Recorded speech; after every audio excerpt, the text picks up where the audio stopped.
Сәлеметсіздер ме балалар? Бүгінгі сабаққа қош келдіңіздер. Сабағымызды бастамастан бұрын каналымызға тіркеліп, лайк басып, комментарий жазып отырыңыздар.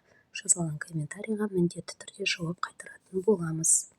Бүгінгі біздің сабағымыз 53-ші сабақ, табиғат құбылыстары бөлімі, табиғат сипаты тақырыбы.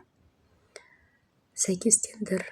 Мұғалімнің көмегімен табиғат құбылыстарын сипаттайтын сөздерді сәйкестендір.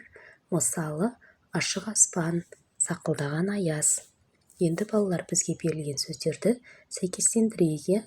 Ашық аспан, алай, дүлей боран, шатыр, шұтыр найзағай, жапалақ қар, нөсерлеткен жаңбыр. Келесі. Гуілдеген жел, сақылдаған аяз, түнерген аспан, айналып жерге түскендей ыстық. Осы сәйкестендіру сіздерге түсінікті болды деп ойлаймын, балалар. Келесі тапсырма бізде өзің де далаға қарап, табиғаттың бір бөлшегін сипаттап айт. Бізге бірінші қыс бейнесі берілген екен, иә балалар? Оны былай сипаттасақ болады. Қыс мезгілі де келіп жетті. Айнала ақ ұлпа қарға оранып, аппақ болып жатыр. Екінші сурет. Қатты соққан жел ағаштарды майыстырып, билетіп жатқандай көрініс береді. Төртінші суретті. Қыс мезгілінде аязымен қатар боранды соғып мазаны қашырады. Алайда бұл балалар үшін өте қызық мезгіл. Бұрқылдаған боран ышқынып алай-түлей соғады. Келесі сурет. Нөсерлеп жауған жаңбырдан соңғы таза ауа иісі қандай керемет десеңші. Жаңбыр табиғаттағы ерекше құбылыс. Себебі нөсерден соң барлық тіршілік оянып, тап-таза күйге енеді. Келесі сурет. Бұршақ жаңбырлы қардан соң қысқа уақытта жауып өтетін құбылыс. Бұршақты күндерде қауіпсіздік ережелерін сақтап, үйде болған жөн. Соңғы көрініс бізде ол көтерілсе көк тұманның желкені, бұлың-бұлың бұлт басады өлкені, бұлың-бұлың бұлт басады еңсені, бұрынғыдан жақсы көрем мен сені деп бұлт туралы осындай өлең шумақтарымен бізге берілген тапсырманы аяқтаймыз, балалар. Автормен танысу.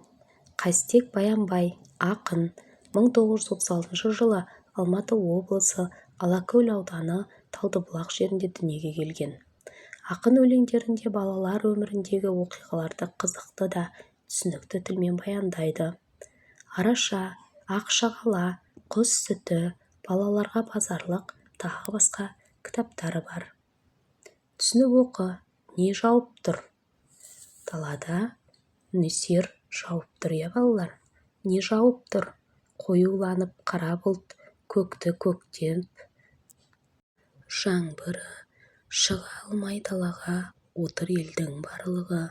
Нан жауып тұр, нан жауып, деді көкем көңілді, өзі соған таң қалып отырғандай көрінді. Сүт жауып тұр, сүт жауып, деді апам қуанып, тегін аққа жұрт қарық болатындай бір ауық. Нұр жауып тұр, нұр жауып, деді әпкем жымиып, қолда ұршығы зыр қағып, отырған жіп иіріп. Осы сәтте өз сөзін көкем қайта жалғады. Шаш етектен өссегін, сол ғой нанның жауғаны.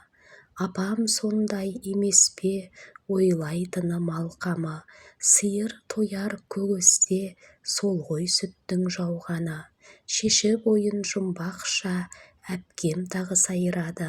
Қырда қызыл гүл жапса, сол ғой нұрдың жауғаны. Сөзді бөлмей тыңдадық, шуламадық, күлмедік. Сыртта жаңбыр тұр жауып, елге нан, сүт, нұр болып. Бұл жердегі балалар сөздікке назар аударайық. Бір ауық дегеніміз бір мезгіл деген мағынаны береді екен.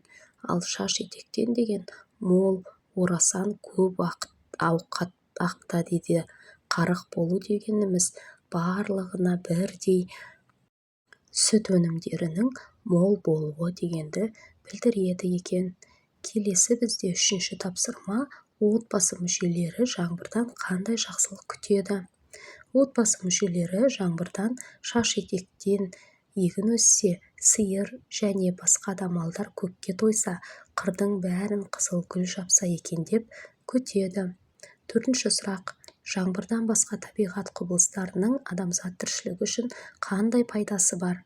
Табиғат құбылыстарының пайдасы өте көп. Мысалы, қыстыгүні қар мол жауса, егін көктемде мол шығады, себебі қардың астында егін шөптері ақырын өсіп жетіледі. Бесінші тапсырма: бұлт суретіндегі сөздерді бос орындарға қойып, өлеңді толықтырып оқы. Жаңбырға 2 өтініш. Көктем бұлты көңілді, қуантады өңірді. Балалары да қарсалар, бұлай-бұлай ән салар. Жау-жау жаңбыр, гүлге орансын, шалғын өссін жайқалып, егін өссін, біздің жаққа жиі кеп, әлсін-әлсін құйып өт. Балалар, енді біз мына суретте тұрған сөздерді осы жерге қойып, қайтадан қайталап оқып шығайық, өлеңді. Бұл жерге біз қандай сөз қойдық? Қазір қызылмен сызып астын көрсетемін. Қайтадан оқиық өлеңді. Көктем бұлты көңілді, қуантады өңірді. Балалар да қарсалар, былай-былай ән салар. Жау-жау жаңбыр көбірек, гүлге орансын төңірек. Шалғын өссін жайқалып, егін өссін тезірек. Біздің жаққа жиі кеп, әлсін-әлсін құйып өт. Мінекей балалар, біз бұл жерде көбірек, төңірек, тезірек деген сөздерді қойдық. Бұл сөздерді қойған кезде өлеңнің мағынасы кірді.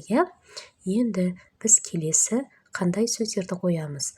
Бұлманға, бұлданба, қырманда деген сөздерді қойып, өлеңді оқып шығамыз. Қазір егер көп жаусаң, жердің берер сыйы көп. Күзде болса күн бұлттау, маңай тартар сырғылттау. Балалары да көңілсіз, тілек айтар тек үнсіз. Жаума жаңбыр бұлманға, жауамын деп бұлданба. Егін жатыр жиналмай, бидай ашық қырманға. Келесі бізде 6-шы тапсырма: балалар жаңбырға неліктен әртүрлі өтініш айтады? Себебі балалар жаңбырға әртүрлі өтініш айтты. Мысалы, көктем келгенде құйып жауын, егіндерінің жайқалып өсуін, гүлдерінің жап-жасыл желекке орануын сұрады.